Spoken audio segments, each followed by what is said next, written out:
Political master में आप सभी का स्वागत है। आज इस वीडियो में बात करने वाले हैं क्लास 10 के इतिहास का जो चैप्टर 1 इसका नाम है यूरोप में राष्ट्रवाद। जी हाँ, यूरोप में राष्ट्रवाद के जितने भी इंपॉर्टेंट क्वेश्चन हैं और पिछले 10 सालों में जो भी क्वेश्चन इस चैप्टर से आए हैं, जो भी क्वेश्चन सीबीएसई ने इस चैप्टर से पूछे हैं, उन सभी क्वेश्चन को हमने इस वीडियो में शामिल किया है। सो प्लीज इस वीडियो एंड तक जरूर देखिएगा। न्यू एजुकेशन पॉलिसी के तहत इस चैप्टर से जो क्वेश्चन बनने वाले हैं उन सभी क्वेश्चन को हमने शामिल किया, तो प्लीज एंड तक जरूर देखिएगा। वीडियो पसंद आए तो लाइक शेयर कमेंट जरूर किएगा। चैनल पर नए तो चैनल को सब्सक्राइब करना बिल्कुल मत भूलिए। तो चलिए इस वीडियो को शुरू करते हैं। तो सबसे पहले देख लेते दोस्तों, हमने सबसे पहले उन क्वेश्चन को शामिल किया है जो इस चैप्टर से 5 नंबर में क्वेश्चन पूछे गए हैं। तो कुछ चैप्टर का नाम है यूरोप में राष्ट्रवाद है और ये बोर्ड 2024 के लिहाज से बेहद महत्वपूर्ण है दोस्तों।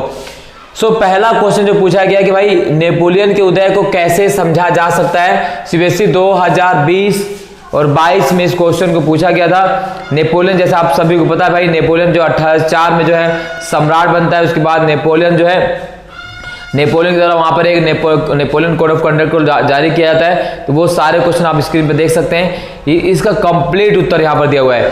तो ये इस तरह से क्वेश्चन आपके बोर्ड एग्जाम में 5 नंबर में पूछे जा सकते हैं। क्वेश्चन क्या है, नेपोलियन के उदय को कैसे समझा जा सकता है। ठीक है, क्वेश्चन नंबर 2। तो क्वेश्चन नंबर 2 की अगर हम बात करें, यहाँ पे आप देख सकते हैं क्वेश्चन नंबर 2 जो है, तो पहला क्वेश्चन हमने देख लिया। क्वेश्चन नंबर 2, क्या आप इस तर्क से सहमत हैं कि सार्वभौमिक अधिकारों के संदेश में नाना प्रकार के अंतर विरोध थे, अलग अलग प्रकार के अंतर विरोध थे। तो इस तरह से क्वेश्चन जो पूछेंगे, आंसर आपकी स्क्रीन पे दिख रहा है। ये सभी आंसर हमने जो है पूरे डाले, हर क्वेश्चन का आंसर इस वीडियो में अवेलेबल है, आप इसका स्क्रीनशॉट ले सकते हैं। और साथ साथ अगर आप हमें टेलीग्राम पर अभी तक फॉलो नहीं किए तो टेलीग्राम में फॉलो कर लीजिए। वहां पर इन सभी इंपॉर्टेंट क्वेश्चन की पीडीएफ आपको भी देखने को मिल जाएगी। हमें आप जो है इंस्टाग्राम पर भी फॉलो कर सकते हैं। इंस्टाग्राम का लिंक जो है बायो में दिया गया, वहां से आप जाकर हमें फॉलो कर सकते हैं। इसी प्रकार से क्वेश्चन नंबर 3 आप देख सकते हैं क्या है कि यूरोप में 19वीं सदी की शुरुआती दशकों में राष्ट्रीय एकता से संबंधित विचारों के उदारवाद की, ठीक है, विचारधारा से किस प्रकार करीब से जोड़ा गया था। 2022-2020 में इस क्वेश्चन को पूछा गया है। 2022 और 2020 में इस क्वेश्चन जो है पूछा गया है। ठीक है, इसी प्रकार से क्वेश्चन नंबर 4 है, इटली के एकीकरण में जोसेफ गैरिबाल्डी के योगदान का उल्लेख कीजिए। तो भाई इटली के एकीकरण में जोसेफ गैरिबाल्डी के योगदान का उल्लेख कीजिए। इसी प्रकार से काबुल से या जर्मनी के एकीकरण के कुछ पूछ सकता है। ठीक है, आपका फ्रांस के एकीकरण का पूछ सकता है। तो सारे क्वेश्चन प्रकार से 5 नंबर में जो है पूछे जाएंगे। इसी प्रकार से 1815 के बाद रूढ़िवादी शासन व्यवस्थाएं किस प्रकार से राष्ट्रवाद में वृद्धि के लिए उत्तरदायी थी। 2019 में ये क्वेश्चन को पूछा गया, आप देख सकते हैं। 1815 के बाद रूढ़िवादी शासन व्यवस्थाएं किस प्रकार से राष्ट्रवाद में वृद्धि के लिए उत्तरदायी थी। आंसर आपके स्क्रीन पर दिया गया, आप यहां से देख सकते हैं, इसका स्क्रीनशॉट ले सकते हैं। इसी प्रकार से क्वेश्चन नंबर जो 6 है वह है, ब्रिटेन किस प्रकार एक राष्ट्र राज्य बना। तो जी हाँ, ब्रिटेन किस प्रकार एक राष्ट्र राज्य बना, या इस तरह से क्वेश्चन पूछा जा सकता है कि ब्रिटेन का जो राष्ट्र का निर्माण वो अन्य राष्ट्रों के विपरीत किस प्रकार से भिन्न था। तो ये क्वेश्चन सीबीएसई 2023 में भी पूछा गया था बोर्ड एग्जाम में, और प्री बोर्ड में भी आया था। तो ये बहुत ही इंपॉर्टेंट है, आंसर आप इसका स्क्रीन पर देख सकते हैं। चलिए, इसी प्रकार से क्वेश्चन नंबर 7 है, जर्मनी की तरह इटली में भी राजनीतिक विघटन का लंबा इतिहास था, व्याख्या कीजिए। तो जर्मनी की तरह इटली में भी राजनीतिक विघटन का लंबा इतिहास था, व्याख्या कीजिए। सीबीएसई 2020 में इस क्वेश्चन को पूछा गया है। अगला क्वेश्चन है, वियना कांग्रेस के मुख्य उद्देश्य क्या थे और उसकी प्राप्ति के लिए क्या क्या कदम उठाए गए।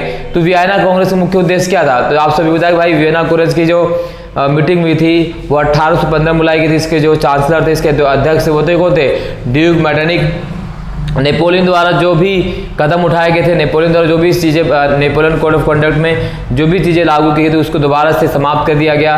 फ्रांस में दोबारा से निरंकुश शासन की स्थापना कर दी गई। ये सारी चीज़ें हैं जो है वियना कांग्रेस से 1 नंबर में भी, 2 नंबर में भी और 5 नंबर में भी क्वेश्चन पूछी जा सकते हैं। ठीक है, इसी प्रकार से है अगला क्वेश्चन, यूरोप में 1848 का वर्ष उदारवादियों की क्रांति का वर्ष था। तो यूरोप में 1848 का वर्ष जो है उदारवादियों की क्रांति का वर्ष था। आंसर देख सकते हैं, ये वो क्वेश्चन है जहां से बोर्ड एग्जाम में क्वेश्चन पूछे जा सकते हैं।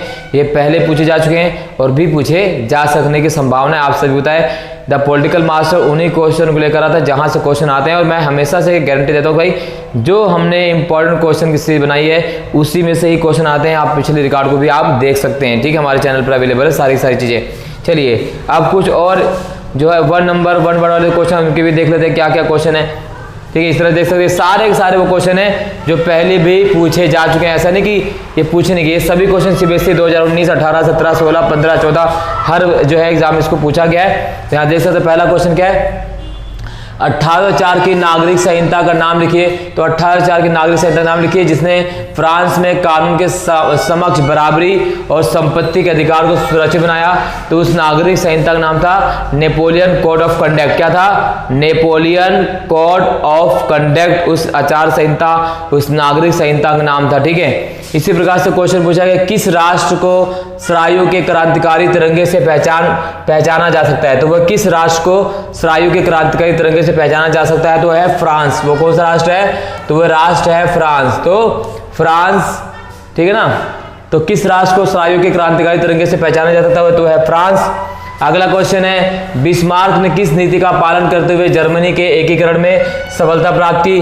तो भाई बिस्मार्क ने लौह और रक्त, जी हाँ, लौह और रक्त, आयरन एंड ब्लड पॉलिसी का प्रयोग किया था। लौह और रक्त के सिद्धांत के माध्यम से उसने जर्मनी का एकीकरण किया था। धुरी राष्ट्र में कौन कौन से राष्ट्र शामिल है? मित्र राष्ट्र में कौन कौन से राष्ट्र शामिल है? तो धुरी राष्ट्र की अगर हम बात करें जर्मनी, इटली और जापान। कौन कौन से हैं? जर्मनी, इटली और जापान। धुरी राष्ट्र में कौन है?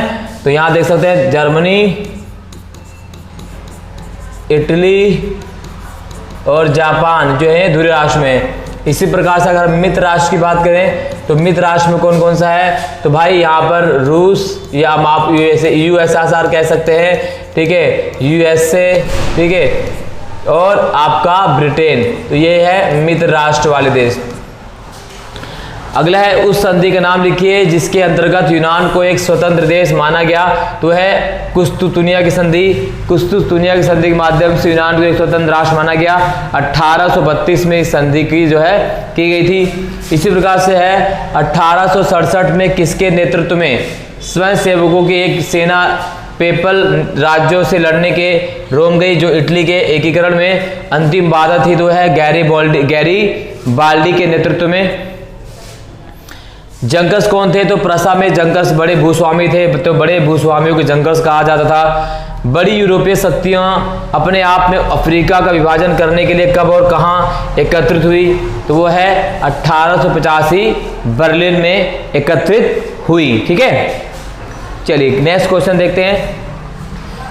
एक्ट ऑफ यूनियन, जी हाँ, एक्ट ऑफ यूनियन क्या था? तो एक्ट ऑफ यूनियन जो है 1707 में था और इंग्लैंड और स्कॉटलैंड के मध्य जो है, इंग्लैंड और स्कॉटलैंड के मध्य यूनाइटेड किंगडम ऑफ ब्रिटेन का गठन किया गया एक्ट ऑफ यूनियन के माध्यम से, जो 1707 में हुआ था। इसी प्रकार से बाल्कन प्रदेश में कौन कौन से स्टेट शामिल थे? तो बाल्कन में रोमानिया, बुल्गारिया, अल्बानिया, यूनान, मैसिडोनिया, क्रोशिया, स्लोवानिया, हर्जोगोविना, ये सभी जो राष्ट्र है वो बाल्कन क्षेत्र में शामिल हैं। नेक्स्ट है कि 1848 में फ्रांसीसी कलाकार फ्रेडरिक सरायू ने अपने 4 चित्रों की श्रृंखला को क्या नाम दिया? तो फ्रेडरिक सरायू द्वारा जब अपने 4 चित्रों की श्रृंखला को जो नाम दिया गया वो था जनतांत्रिक और सामाजिक गणतंत्रों का संसार। जनतांत्रिक और सामाजिक गणतंत्रों का संसार, ये फ्रेडरिक सरायू की 4 चित्रों की श्रृंखला का नाम था, ठीक है। कल्पना 10 यूटोपिया क्या है? तो भाई कल्पना 10 या यूटोपिया मतलब होता है एक ऐसा राज, एक ऐसा स्वप्न जो जिसकी कभी कल्पना नहीं की जा सकती हो, ठीक। इसे कहा क्या आ गया? यूटोपिया या कल्पना 10 कहा गया। जोल्वराइन की स्थापना कब की गई थी? तो जोल्वराइन की स्थापना, तो जोल्वराइन क्या था? तो भाई जोल्वराइन एक जर्मन शुल्क संघ था और इसकी स्थापना 1834 में की गई। इसके तहत किसके तहत की गई? तो ये की गई थी प्रसा की पहल पर, और इसने क्या किया? शुल्क अवरोध को पूरी तरह से समाप्त कर दिया और मुद्राओं की जो संख्या 30 से घटाकर 2 कर दी गई। तो ये था जोल्वराइन शुल्क संघ। वियना सम्मेलन की अध्यक्षता किसने की थी भाई? तो वियना सम्मेलन की अध्यक्षता ड्यूक मेटरनिक ऑस्ट्रिया के चांसलर हैं। तो ड्यूक मेटरनिक कहाँ के चांसलर थे? तो ड्यूक मेटरनिक ऑस्ट्रिया के चांसलर थे। 1815 में वियना सम्मेलन की अध्यक्षता इन्होंने की थी। जब फ्रांस सीखता है तो बाकी यूरोप को सर्दी जुकाम हो जाता है। ये कथन किसके हैं? तो ये कथन है ड्यूक मैटरनी के। तो मैटरनी का कहना था कि भाई जब फ्रांस सीखता है तो समस्त यूरोप को खांसी जुकाम हो जाता है। इसी प्रकार से यूरोप के किस भाग में 18वीं सदी के दूसरे भाग में औद्योगिकरण आरंभ हुआ था? तो वह है इंग्लैंड, वो है इंग्लैंड। तो मैंने आपको हमेशा से चेता रहा हूं दोस्तों कि वो क्वेश्चन है जहां से क्वेश्चन पूछे जाएंगे, तो इस चीज के लिए तो एक लाइक, एक शेयर, कमेंट तो बनता है। चैनल पर नया है तो चैनल को जरूर सब्सक्राइब कर लीजिएगा। साथ ही साथ दोस्तों हर सब्जेक्ट यानी एसएसटी के कंप्लीट हम इंपॉर्टेंट क्वेश्चन करेंगे। हर एक चैप्टर का एग्जाम से पहले वो सब कंप्लीट हो जाएगी। तो आपको क्या करना है?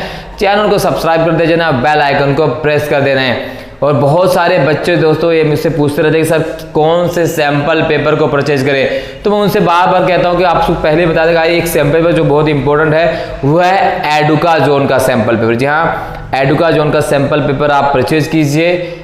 ऑफलाइन भी कर सकते हैं, ऑनलाइन भी कर सकते हैं, ठीक है। और लिंक, परचेजिंग लिंक जो है दोस्तों वीडियो के डिस्क्रिप्शन बॉक्स में दी गई है। तो जल्द जाइए एडुका जोन के बुक को परचेज कीजिए। आप किसी भी स्ट्रीम से हो, साथ साथ इस बुक में वो सारी चीजें दी गई है जहां से बोर्ड एग्जाम में क्वेश्चन पूछे जाते हैं, उसी पैटर्न पर, सेम पैटर्न पर। तो बहुत अच्छी बुक है, मैंने खुद इसको देखा है, पढ़ा है, समझा है, तो इसलिए मैं आपको रिकमेंड भी कर रहा हूं। तो आप जल्दी जाइए बुक को परचेज कीजिए और प्रैक्टिस करना शुरू कर दीजिए क्योंकि टाइम ज्यादा नहीं है।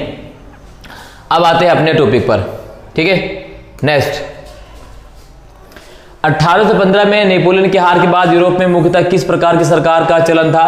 तो भाई 1815 में नेपोलियन जो है वाटरलू के युद्ध में हार जाता है। तो वाटरलू के युद्ध में हारने के बाद यूरोप में फिर से जो है रूढ़िवादी सरकार का चलन हो जाता है।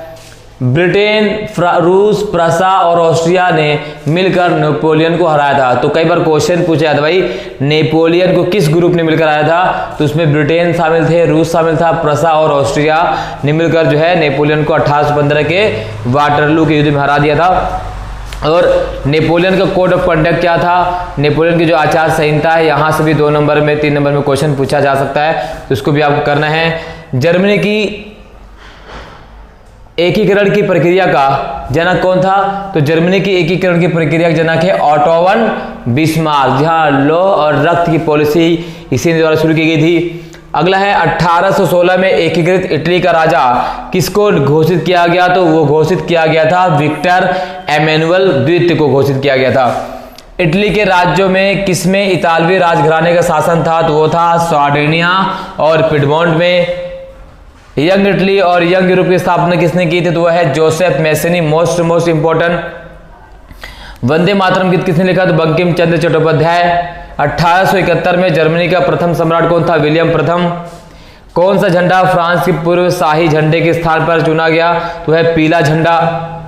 फ्रांस में स्टेट जनरल का नाम बदलकर क्या कर दिया गया?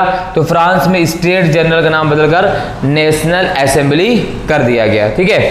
चलिए नेक्स्ट, कुछ और इंपॉर्टेंट चीजें यहां भी आपको पता होना चाहिए। तो देखिए ओटोमन बिस्मार्क, मिलान करने के लिए क्वेश्चन इस तरह से बनते हैं। ओटोमन बिस्मार्क किससे संबंधित है? जर्मनी से। Napoleon France, Joseph Garibaldi Italy, Bourbon राजा स्पेन संबंधित था। 4 तृतीय श्रृंखला किसने बनाई? फेडिक्स रायो द्वारा बनाई गई थी। फ्रांस में जुलाई क्रांति किससे है? बोर्बो राजा संबंधित है। जलवराइन 1834, नागरिक संहिता 1804 नेपोलियन से संबंधित है। कुस्तुतुनिया संधि 1832, फ्रांस की क्रांति 1789, वार्साय का समारोह और जर्मनी के एकीकरण 1871, जर्मेनिया जर्मन राष्ट्र की जो है नारी छवि रूपक, state general national assembly, Marianne France का नारी रूपक, यंग इटली मैसिनी और United Kingdom of Great Britain 1707। तो इसी तरह से चित्रों से जर्मेनिया और जो है मारियाना का चित्र भी आ सकता है। चित्र से भी क्वेश्चन पूछे जा सकते हैं। मित्र राष्ट्र और ध्रुव राष्ट्र के मैप में भी क्वेश्चन आ सकता है, वहां से भी क्वेश्चन पूछे जा सकते हैं। वो सारा चीज हमने ऐड कर दिया, उसमें आप देख लीजिएगा। साथ ही साथ यहाँ पर प्रतीक चिन्ह और कुछ और क्वेश्चन है, आप देख सकते हैं। भाई टूटी बेड़ियां किसकी प्रतीक है? आजादी का प्रतीक। बादशाह के बाद जर्मन साम्राज्य की प्रतीक, शक्ति की प्रतीक है। बलूत पत्तियों का मुकुट किसका प्रतीक है? वीरता का प्रतीक है। तलवार किसकी प्रतीक है? मुकाबले की तैयारी का प्रतीक है। तलवार पर लिपटी जैतून की डाली किसका प्रतीक है? शांति की चाह का प्रतीक है। और उगते सूर्य की किरणें नए युग के सूत्रपात का प्रतीक हैं। तो ये प्रतीक से क्वेश्चन डेफिनेटली 100% आपके पेपर में आएगा। तो ये वो सभी क्वेश्चन हमने करा दिए हैं जहां से इस चैप्टर से बोर्ड एग्जाम में 2024 में क्वेश्चन आने वाले हैं। कंप्लीट सभी आंसर के साथ कराए हैं। आई होप ये वीडियो आपको पसंद आई है, तो पसंद आई तो लाइक शेयर कमेंट जरूर कीजिए यार। आप लोग चैनल पे आते सब्सक्राइब नहीं करते हैं, हमें प्रोत्साहन कीजिए ताकि इसी प्रकार की और अच्छी वीडियो आप सभी को मिलते रहे। मिलते हैं इसी प्रकार की एक नई और अच्छी वीडियो के साथ, तब तक जय हिंद।